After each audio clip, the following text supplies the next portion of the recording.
Fala pessoal, tudo bem? Estamos aqui na gravação do Moodcast, o podcast da Moodmade. Nele vamos falar de temas de interesse do empresário e também daquelas pessoas que pretendem empreender. Vem com a Mood nessa jornada.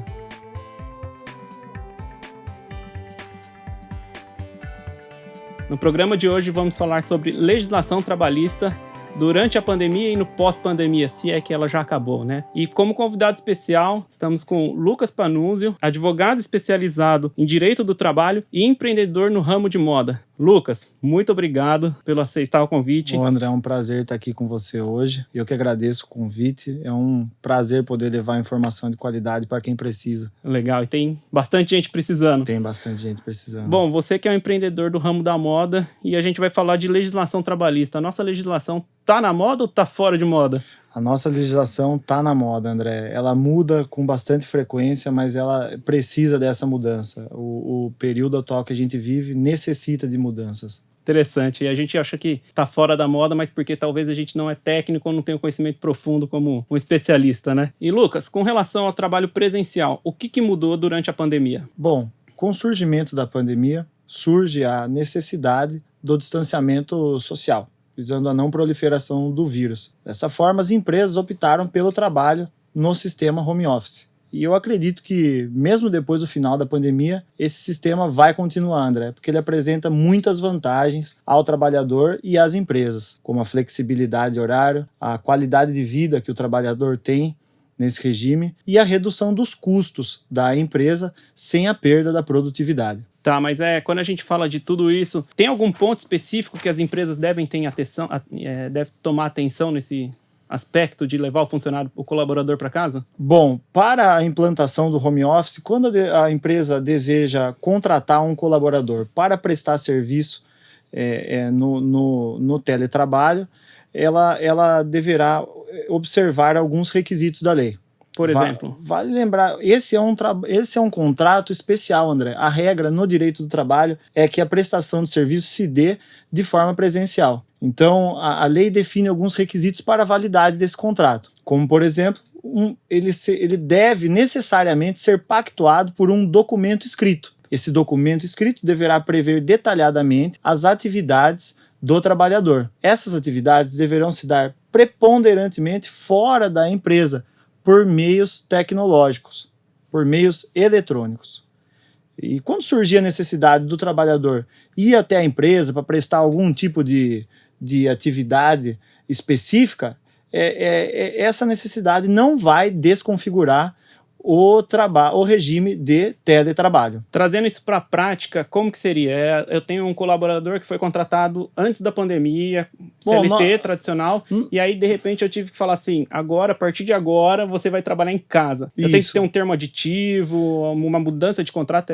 Como que funciona essa parte? Existem dois tipos de situação. Existem a contratação do trabalhador para prestar serviço no regime de teletrabalho e existem aqueles casos em que o trabalhador já prestava o serviço da maneira presencial e existe a vontade, seja dele, seja do empregador, de transferência do regime para o regime de teletrabalho. Quando ocorrer essa vontade, essa transferência deverá ser feita por mútuo acordo entre as partes e deverá ser registrada em um aditivo contratual. Após feita essa transferência, aí vem uma jogada. O empregador, por vontade própria, de maneira unilateral, poderá reverter o trabalhador que está exercendo seu cargo em regime de teletrabalho para o regime presencial. Voltar para o presencial, você fala? Para voltar para o presencial, ele pode solicitar que o trabalhador retorne de maneira unilateral. E deverá conceder o prazo de 15 dias para que esse trabalhador se organize e volte a prestar os serviços nas dependências da empresa. Nesse caso, o trabalhador, o colaborador, ele não tem a opção de falar assim, não quero mais voltar para a empresa. Vou ficar trabalhando de casa, quero continuar no meu home office, na vida que eu já levava. Nesse caso, basta a vontade do empregador reverter ele ao trabalho presencial. No seu dia a dia, você tem percebido muitos clientes que te procuram falar, eu não quero voltar, a empresa está me forçando, é direito adquirido, qualquer coisa desse tipo, por exemplo? Como eu disse, o trabalho remoto, ele traz algumas vantagens, né? como a flexibilidade de horário, a qualidade de vida, porque aquele trabalhador está inserido ali dentro do seu ambiente e ele pode estar lá trabalhando, cuidando do seu filho. Geralmente existe essa resistência, mas o que está na lei deve ser seguido, né? Sempre, né? Acima de tudo, né? Não tem como. Quanto à parte de vacinação, existe alguma obrigatoriedade ou alguma exigência que as empresas podem fazer para os empregados? Bom, segundo a decisão mais recente do STF, sim, o empregador pode exigir a carteira de vacinação, ele pode e deve exigir, e o trabalhador que se recusar a apresentar essa carteira poderá sofrer sanções. Ele vai poder sofrer uma advertência, vai poder sofrer uma suspensão e podendo chegar até uma demissão por justa causa. Então, o ideal é que o trabalhador se vacine. Segundo essa decisão do STF, a vacina ela não poderá ser forçada, mas sim obrigatória, razão pela qual o empregador pode exigi-la. Esse trabalhador que não está imunizado não pode colocar em risco toda uma coletividade de pessoas que estão trabalhando no mesmo ambiente que ele. Então isso aí é para proteção do coletivo mesmo. Exatamente. Não é para não quero, ok. Não. Só que você não está se enquadrando mais aqui, Sim. você pode acabar sendo advertido, notificado, até mesmo um desligamento. Então é bem isso. O desligamento, nesse caso, será legítimo. Tá. É que a gente pensa numa demissão por justa causa, a gente deve sempre lembrar que essa é a última medida que o empregador deve tomar. Ele pode sim advertir o empregado, ele pode sim orientar para que o empregado tome a vacina e apresente a carteira.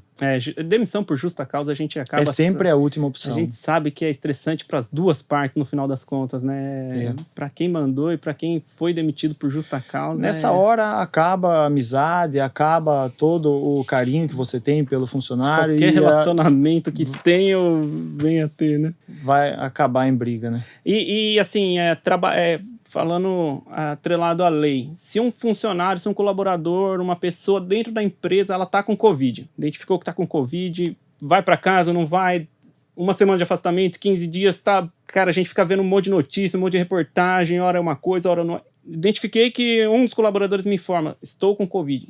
Que ação que ele tem que fazer? André, existem dois tipos de situação.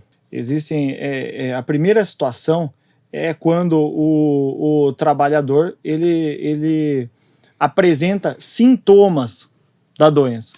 Nesse caso, existe uma portaria interministerial número 14 que determina que para esse trabalhador que apresentar os sintomas nas dependências da empresa, esse trabalhador deverá ser afastado pelo período de 7 dias. Já para o trabalhador que positivou lá no exame, está com Covid mesmo, esse trabalhador deverá ser afastado pelo período de 10 dias. Mas o ideal, a minha orientação, é que esse trabalhador passe por uma consulta médica e realize efetivamente o exame de Covid, porque cada caso é um caso. Então, essa portaria, ela disciplina alguns períodos de afastamento que podem ser relativizados, podem ser alterados pelo médico, a depender da condição do funcionário. Então, nós tivemos casos aí que pessoas que pegaram Covid morreram. Sim. Chegaram a falecer. Então, é necessário que o empregado passe por uma consulta médica e esse médico determine o período de afastamento. No fundo, isso aí é tudo muito doido pra gente, né, cara? A gente vinha numa vida que sempre foi daquele jeito, de repente, buf, estoura um negócio que ninguém sabe o que tem que fazer, como tem que fazer, tudo vai pro digital, a gente... Cara, é muito importante também destacar, André, que quando o empregado for afastado, o empregador deverá continuar pagando a sua remuneração. Isso era uma coisa que eu queria te perguntar. Então não interrompe. Não interrompe. Continua pagando normalmente. Tá, e por algum período, depois ele pode entrar num regime especial? Bom, ou não? Pelo menos durante os 15 primeiros dias. Depois ele pode entrar a depender da situação do empregado, ele deverá ser afastado e receber um auxílio do governo. Agora uma pergunta até que difícil para mim. Vamos supor que eu estou trabalhando de home office e identifiquei que estou com Covid. Eu posso ou não trabalhar mesmo não estando na empresa? Pode, André. Essa é uma opção que os empregadores podem adotar. Então, para esses períodos de afastamento, para esses empregados que foram afastados por conta do Covid, o empregador poderá sim atribuir algumas funções para que eles continuem a exercer no regime de teletrabalho. Desde que a pessoa não esteja debilitada? Porque Desde que a pessoa não esteja debilitada. Que ficam até debilitada fisicamente. Sim, né? com certeza. Vejo pessoas falando, nossa... Isso é muito subjetivo de cada pessoa, né? É difícil mesmo, porque eu vejo pessoas que falam, tive Covid e nem sabia que eu estava com Covid. Fui descobrir que eu estava com Covid quando eu fui retornar das férias. Então, fui fazer o teste para retornar, descobri que eu estava com Covid, mas estava normal, vida normal. E, de repente, outras pessoas falam, nossa, estou cansado, estou isso, estou aquilo. Um ponto que causa bastante dúvida também é com relação aos testes de Covid, né? Como assim? O que seria? O empregador fica lá se indagando se ele tem que fornecer os testes, se ele tem que pagar, né? E aí? Ele não tem que arcar com o custo desse teste, a não ser que ele exija que o funcionário realize os exames em uma clínica particular. Específica, você precisa ir lá fazer esse teste naquela clínica. Exatamente, mas a responsabilidade de fornecer os testes é do Sistema Único de Saúde, André. A gente tem um outro aspecto aí muito peculiar, quanto a grávidas. Sim, as gestantes. As gestantes. Como que as empresas têm que lidar com esse público aí de gestantes? Porque, eu tive a felicidade de ter uma filhota aí que nasceu no meio da pandemia, então eu trabalhei de uma forma, mas como que é com as gestantes aí? Aqui eu agora vou citar algumas leis. No ano passado foi editada a Lei 14.151 de maio de 2021, que determinou o afastamento das gestantes das atividades presenciais durante a pandemia. Segundo a lei mais recente, a Lei 14.311 de 2022, a empregada gestante poderá retornar às atividades presenciais em 3 hipóteses. As 3 hipóteses são: quando ela estiver com o programa vacinal completo. Você sabe quando isso ocorre?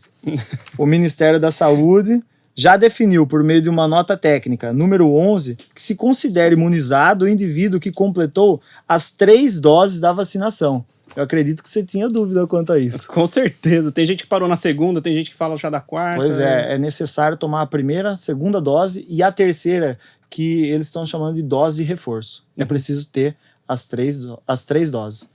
Bom, a gestante também poderá retornar ao trabalho presencial quando a pandemia acabar, é lógico. E agora a gente vem para o ponto mais polêmico. Ixi. E que vai causar muita coisa a falar aí. Quando, por opção própria, ela não tomou a vacina, nessa hipótese ela deverá assinar um termo de responsabilidade e de livre consentimento, comprometendo-se a cumprir as medidas de segurança adotadas pelo empregador. Essa disposição vai contra aquela decisão do STF que a gente acabou de citar aqui. Porque não existe a possibilidade do empregador poder cobrar a carteira de vacinação de alguns empregados e de outros não. Ah, entendi. A relação de trabalho... como se fosse um processo seletivo aí. Sim, os empregados devem ter paridade. É preciso ter isonomia no tratamento. E ainda mais por uma gestante, fica complicado, né? Ela, por livre consentimento, não tomar a vacina e pôr em risco a vida de outras pessoas que estão no ambiente de trabalho junto com elas. E quando, por exemplo, uma gestante pode optar por não tomar para proteger o feto, para alguma coisa desse tipo? Como que é o caso à parte aí de gestante? Bom, nesse caso, ela não pode tomar essa decisão sozinha. Nesse caso, ela vai ter que passar por um médico. Se ela tiver algum motivo patológico que ela não possa tomar a vacina, esse motivo deverá estar justificado em um atestado médico. Pode ser que o empregador solicite o seu retorno à empresa. Mas essa disposição vai dar o que falar ainda. Você vai ver. Ainda tem lenha para queimar aí. Sim, ela vai totalmente contra a decisão do STF, né, de que a vacina ela não pode ser forçada, mas ela é obrigatória. Você acha que nesse tema aí de legislação trabalhista versus vacina, versus pandemia, versus tudo isso que a gente vem vivendo, tem alguma coisa ainda que é importante você agregar que a gente não conseguiu abordar nesse... Sim, breve André. Bate-papo? Sim, André. Eu lido constantemente com dúvidas a respeito do tema, e a orientação que eu posso dar é para as empresas, para os empregadores. Adotem todas as medidas de prevenção do vírus. Caso um empregado venha a adquirir o vírus dentro do estabelecimento empresarial, existe um problema muito grande, porque se ficar comprovado a culpa dessa empresa na doença desse funcionário, ela poderá ser responsabilizada. E vai depender do que vai acontecer com esse funcionário aí. Né? Tomara que não aconteça nada, mas se acontecer, ela poderá ser responsabilizada. Então, quanto às empresas, adotem as medidas de precaução para que não sofram alguma medida pior depois, né? Para você, empresário, que não sabe por onde começar, está em dúvida, a Moodmate pode te auxiliar também nessa parte de implementação de algumas medidas paliativas para a situação de Covid, pós-Covid, mas principalmente na forma de trabalhos de home office. A gente consegue estabelecer metas, ajudar vocês a identificarem qual tipo de público que se dá bem trabalhando no home office ou não. Lucas, muito obrigado. Eu que agradeço, de bola. André, muito obrigado pelo convite. É um tópico assim que se começar a falar vai Não, a gente vai pode longe. Ficar aqui quanto tempo você quiser.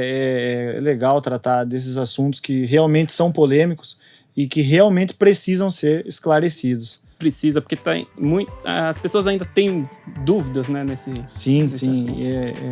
Parabéns pelo projeto, é muito gratificante para mim estar aqui participando. Pô, você não sabe a honra que é receber aqui. Podendo levar informação de qualidade para quem precisa aí. Valeu, obrigado. Conta comigo sempre, André. Galera, muito obrigado. Esse foi mais Moodcast e até o próximo.